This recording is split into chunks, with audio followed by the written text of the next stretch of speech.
Auditing is Our Life is composed of members Alicia Piles, Rachel Rodzinski, and Russell Nelson. They will be presenting on the topic of confirmations. The types of confirmations to be discussed are certainly not this.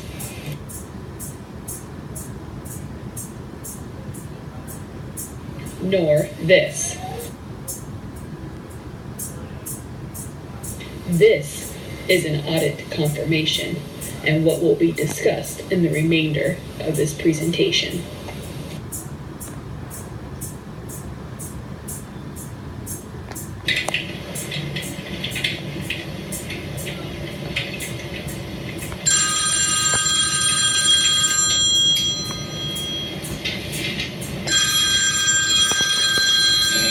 Not the boss. Nelson? Yes, actually we are completing the earthware audit confirmation process right now. Let's see. We've got all of the confirmations in. Accounts payable was actually not required. The only one that we're still waiting on completing would be accounts receivable.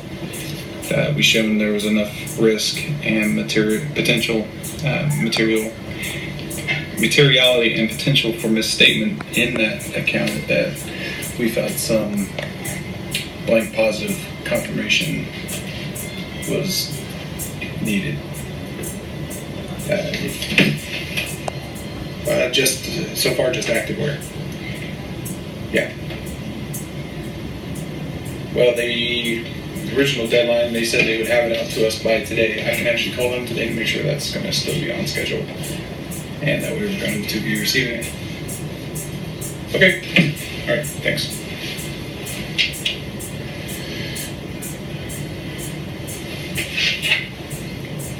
Hello? Hello? Yeah, this is Russell Nelson with Willis and Adams CPA. We're doing Earthware's audit. And a while back, I had sent you a form. I'm going to go ahead and put you on speaker.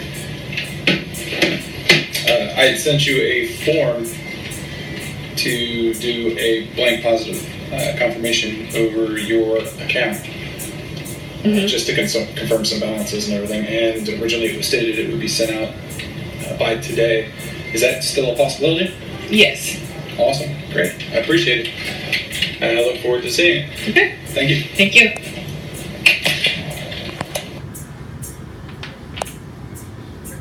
Confirmation is the process of obtaining and evaluating a direct communication from a third party, most frequently a customer, in response to a request for information about a particular item affecting financial statement assertion. An auditor's procedure should include confirmation of accounts receivable unless unusual circumstances exist in the client's business.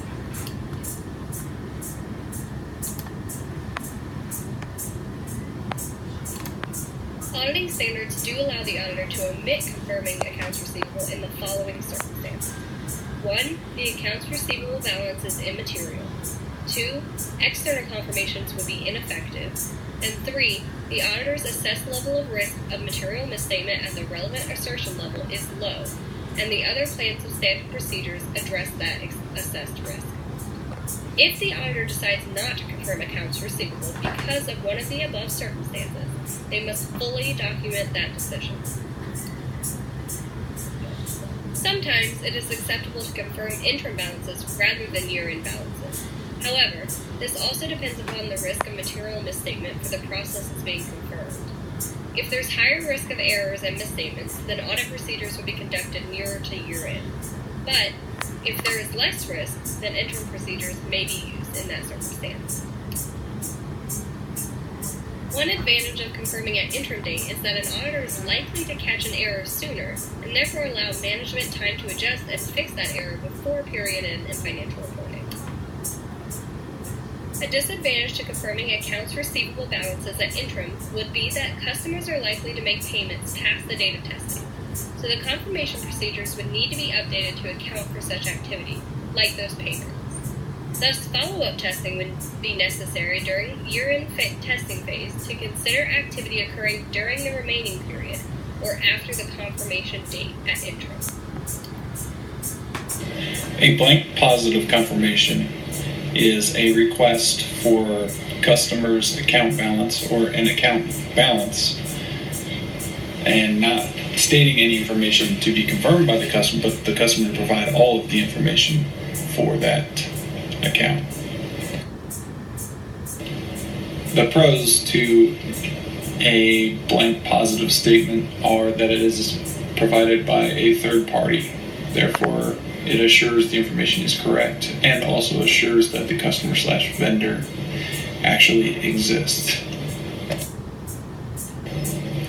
The cons to a blank positive statement is time versus quality versus the amount. So based on the amount of information and the timeliness that you need information will affect the quality, and the amount of the information will affect the customer/vendor's willingness to provide that information based on how much time they will have to spend giving that information to the firm performing the audit. Confirmations are not typically used for accounts payable balances because there are many other forms of information that can be used instead. For example, vendor invoices from third parties are considered reliable and don't require confirmation since they can be used to check the account balances. This, though, is based on the fact that vendors and other third-party entities do not have any issues within their ERP systems. Unreported liabilities are the largest threat when auditing accounts payable, so a search of unreported liabilities is typically performed by the auditor. Auditors look to many third parties for information used to confirm typical financial statements in an audit engagement. The following amounts are confirmed through third-party confirmations. Cash balances can be confirmed through the bank, accounts receivable through individual customers, inventory on consignment through the consignee, accounts payable through individual vendors, bonds payable through the bondholders and the trustee, common stock outstanding from a registrar or transfer agent, insurance coverage through the insurance company, and lastly, collateral for loan through the creditor.